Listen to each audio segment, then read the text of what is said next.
નમસ્કાર. ચાલો એક સફર પર જઈએ. એક એવા દેશની સફર પર જે દાયકાઓથી અંગ્રેજોના શાસન નીચે હતો અને હવે પોતાની કિસ્મત, પોતાના નિયમો બધું જ પોતાના હાથે લખવા તૈયાર હતો. આ કોઈ નાનીસૂની વાત નથી.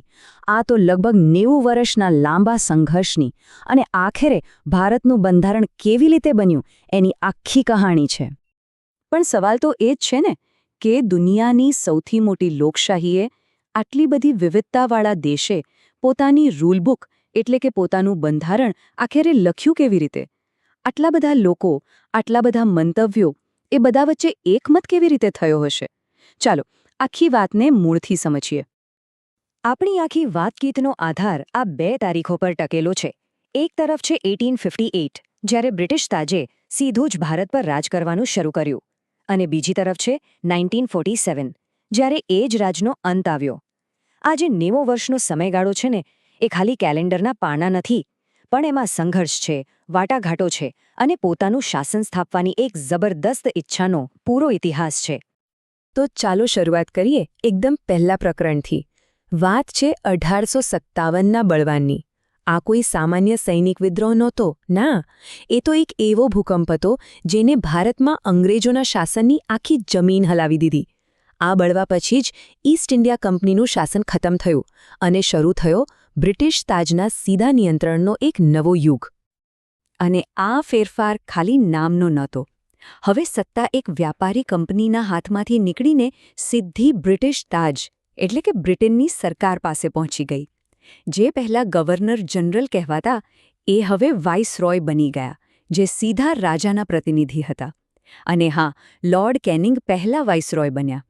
આની સાથે સાથે લંડનમાં ભારત સચિવ નામની એક નવી પોસ્ટ પણ બનાવવામાં આવી, જેથી ભારત પર બ્રિટિશ સરકારની પકડ એકદમ મજબૂત રહે. પણ અહીંથી કહાણીમાં એક રસપ્રદ વળાંક આવે છે.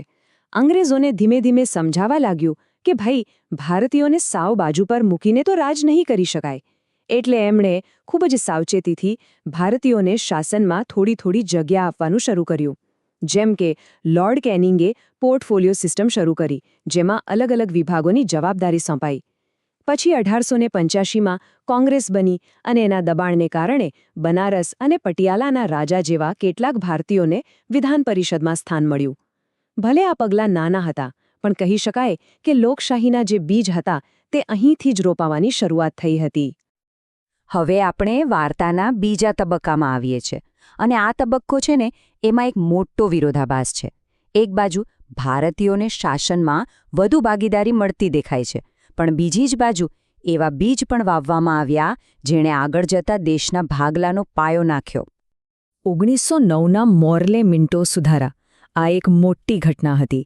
સત્યેન્દ્ર પ્રસાદ સિન્હા વાઇસરોયની સૌથી શક્તિશાળી ગણાતી એક્ઝિક્યુટિવ કાઉન્સિલમાં સ્થાન મેળવનાર પહેલા ભારતીય બન્યા. આ બહુ મોટી વાત હતી. પણ આ સુધારાની સૌથી મોટી અને સૌથી વિવાદાસ્પદ વાત આ નહોતી. એ તો કંઈક બીજું જ હતું. અને એ વિભાજનકારી બ્રિજ હતું અલગ મતદાર મંડળ. એનો મતલબ શું? સીધો અને સરળ મતલબ એ કે હવેથી અમુક ધર્મના લોકો ફક્ત પોતાના જ ધર્મના ઉમેદવારને મત આપી શકશે. 1906માં બનેલી મુસ્લિમ લીગની માંગ પર અંગ્રેજોએ આ સિસ્ટમ શરૂ કરી. આનાથી રાજકારણમાં સીધો ધર્મનો પ્રવેશ થયો. મુસ્લિમ મતદારો માત્ર મુસ્લિમ ઉમેદવારોને જ મત આપી શકે એવી વ્યવસ્થા ગોઠવાઈ.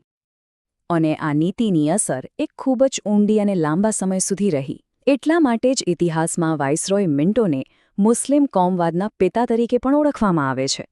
કહી શકાય કે ભારતીય રાજકારણમાં ધર્મના આધારે ભાગલા પાડવાની આ એક સત્તાવાર શરૂઆત હતી. 10 વર્ષ પછી 1919માં આવ્યો બીજો એક મોટો કાયદો, મોન્ટેગ્યુ ચેમ્સફોર્ડ સુધારા. આમાં શું હતું?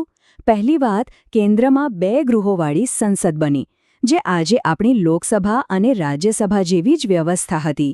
બીજું, પ્રાંતોમાં ડાયાર્કી નામની એક જટિલ સિસ્ટમ આવી. મતલબ કે શિક્ષણ જેવા અમુક વિષયો ભારતીય મંત્રીઓને અપાયા, પણ પૈસા અને પોલીસ જેવા અગત્યના વિષયો અંગ્રેજોએ પોતાની પાસે જ રાખ્યા.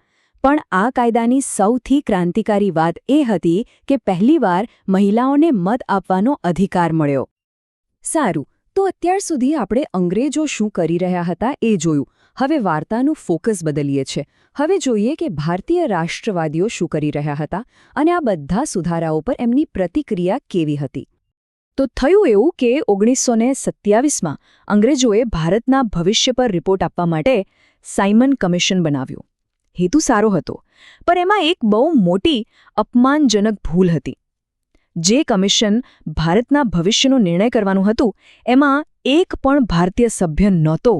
7 સભ્ય અંગ્રેજ હતા. બસ આ વાતથી આખા દેશમાં ગુસ્સાની આગ ફેલાઈ ગઈ. અને આ અપમાનના જવાબમાં આખો દેશ એક જ અવાજે ગુંજી ઉઠ્યો, સાયમન ગો બેક, સાયમન પાછા જાઓ. આ ખાલી એક નારો નહોતો, એ બ્રિટિશ શાસન સામે ભારતીયોની એકતા અને એમના સ્વાભિમાનનું પ્રતીક બની ગયો હતો. દેશભરમાં જબરદસ્ત વિરોધ પ્રદર્શનો થયા. પણ ભારતીય નેતાઓ ખાલી વિરોધ કરીને ન અટક્યા. એમણે અંગ્રેજોને દેખાડી દીધું કે અમે અમારું ભવિષ્ય જાતે ઘડી શકીએ છીએ. બધા પક્ષો ભેગા થયા અને મોતીલાલ નહેરુની આગેવાનીમાં નહેરુ રિપોર્ટ તૈયાર કર્યો. આ ભારતીયો દ્વારા ભારતીયો માટે બંધારણ બનાવવાનો પહેલો ગંભીર અને સંગઠિત પ્રયાસ હતો.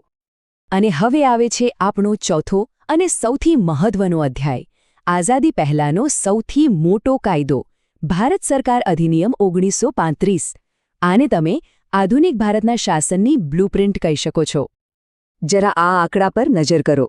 321. આ 1935ના કાયદામાં રહેલી કલમોની સંખ્યા છે. આ કોઈ નાનો સૂનો કાયદો નહોતો. આ એક વિશાળ દસ્તાવેજ હતો, જેણે ભારતના શાસન માટે એક લગભગ સંપૂર્ણ માળખું તૈયાર કરી દીધું હતું. આટલો વિગતવાર કાયદો પહેલાં ક્યારેય નહોતો બન્યો. અને આ કાયદાની સૌથી મોટી દેન શું હતી? સત્તાનું સ્પષ્ટ વિભાજન. તેણે 3 લિસ્ટ બનાવ્યા. પહેલું, સંઘ યાદી, જેમાં સંરક્ષણ જેવા રાષ્ટ્રીય મુદ્દા હતા, જેના પર કેન્દ્ર સરકાર કાયદો બનાવે. બીજું, રાજ્ય યાદી, જેમાં પોલીસ જેવા સ્થાનિક મુદ્દા, જેના પર પ્રાંતની સરકારો કાયદો બનાવે.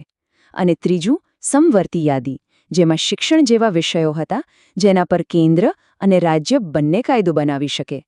આ જ સિસ્ટમ આજના આપણા બંધારણનો પાયો છે.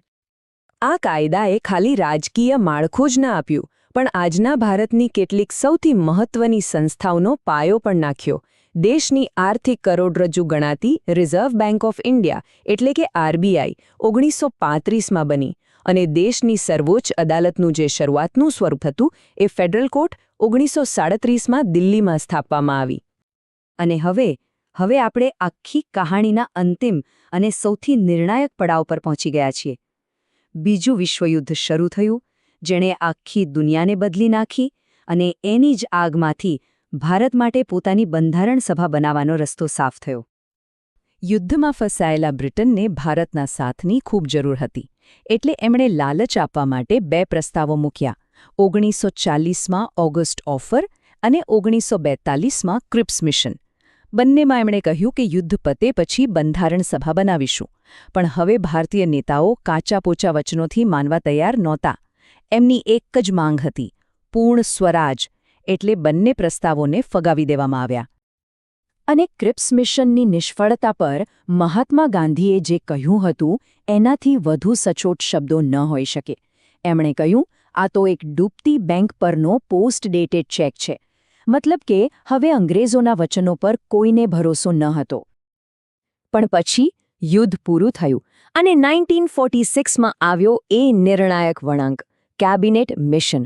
આ વખતે આ કોઈ ખાલી વચન નહોતું. આ મિશનનો એક જ મકસદ હતો, ભારતને સત્તા કેવી રીતે સોંપવી અને બંધારણ સભા કેવી રીતે બનાવવી એની એક નક્કર યોજના તૈયાર કરવી. આખરે દાયકાઓના સંઘર્ષ પછી રસ્તો સાફ થયો. પણ આ માંગ કોઈ નવી નહોતી. આ તો એક એવું સપનું હતું જે દાયકાઓથી જોવાઈ રહ્યું હતું. છેક 1895માં બાળ ગંગાધર તિલકે જે વિચારનું બીજ રોપ્યું હતું, એને ગાંધીજી, એમ.એન. રોય અને કોંગ્રેસે સતત સિંચ્યું. પેઢીઓ સુધી ચાલેલા આ સંઘર્ષનું ફળ આખરે 1946માં મળ્યું, જ્યારે બંધારણ સભાનું સ્વપ્ન હકીકત બન્યું. તો એક લાંબી, મુશ્કેલ સફરનો અંત આવ્યો.